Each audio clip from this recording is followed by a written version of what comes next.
নমস্কার বন্ধুরা, লাইভ গোল বাংলা চ্যানেলে তোমাদের আবার স্বাগত জানাই।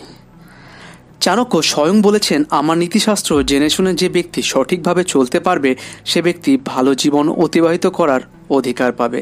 চাণক্যের মতে মূর্খদের সাথে বিবাদে জড়াবেন না। ধরুন আপনার কোনো বন্ধু যে নিজেকে খুব বুদ্ধিমান মনে করেন, যেটি হয়তো সে নয়।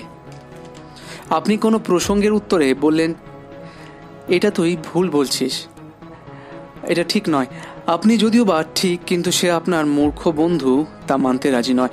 আপনি তাকে হাজার চেষ্টা করেও ঠিকটা বোঝাতে পারবেন না। যত বেশি চেষ্টা করবেন তত বেশি ঝামেলা ও ঝগড়া শুরু হবে। এর থেকে ভালো আপনি চুপ করে যান, বলুন যেটা তুই জানিস সেটাই সঠিক। দেখবেন সে চুপ করে গেছে। আসলে মানুষ সেটাই শুনতে পছন্দ করে যেটা শুনতে সে আসলে চায়।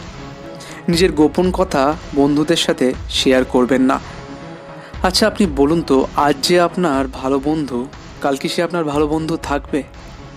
আগে আপনার যে ভালো প্রিয় বন্ধু ছিল সে কি আজকে আপনার প্রিয় বন্ধু নেই? তো আসলে এখন সবাই বন্ধুত্ব করে নিজের ধান্দার জন্য, নিজের প্রফিটের জন্য। শত্রুর থেকেও এখন নিজের প্রিয় বন্ধু বেশি ভয়ানক, কারণ সে তোমার সব গোপন কথা জানে। একটি দোষ আপনার হাজার গুণকে ধামাচাপা দিয়ে দেয়। মানুষ এখন নিন্দা করার জন্য, টপিক খোঁজার জন্য মানুষের খারাপ দোষ খোঁজে যাতে বেশি করে নিন্দা করতে পারে। এর জন্য মানুষকে তোমার দোষ খোঁজার সুযোগ দিও না। আর সব থেকে বড় কথা, টাকাকে ভেবেচিন্তে খরচা করুন। আজকে হয়তো তুমি কোটিপতি, কিন্তু কাল হয়তো তুমি একবারে রাস্তায় নেমে আসতেই পারো। তাই টাকাকে বুঝে শুনে খরচা করুন। টাকা থাকলেই মানুষ আপনার পা ছাড়বে, মানুষ আপনার পেছনে এসে দাঁড়াবে, আর না থাকলে আপনাকে গালি দিতেও কিন্তু ছাড়বে না। অনেকে সারাদিন কাজ করেও রাতে টাকা পেয়ে সেই টাকা থেকে মদ কিনে খান, নিজের ক্লান্তি যাতে দূর করতে পারেন।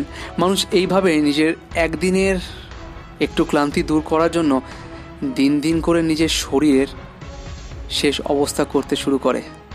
তাই এইসব ভুলও কিন্তু করবেন না। তো বন্ধুরা, ভিডিওটা আজকে এতটাই। ভিডিওটা সম্পর্কে কোনো মতামত থেকে থাকলে কমেন্ট করে কিন্তু জানিও।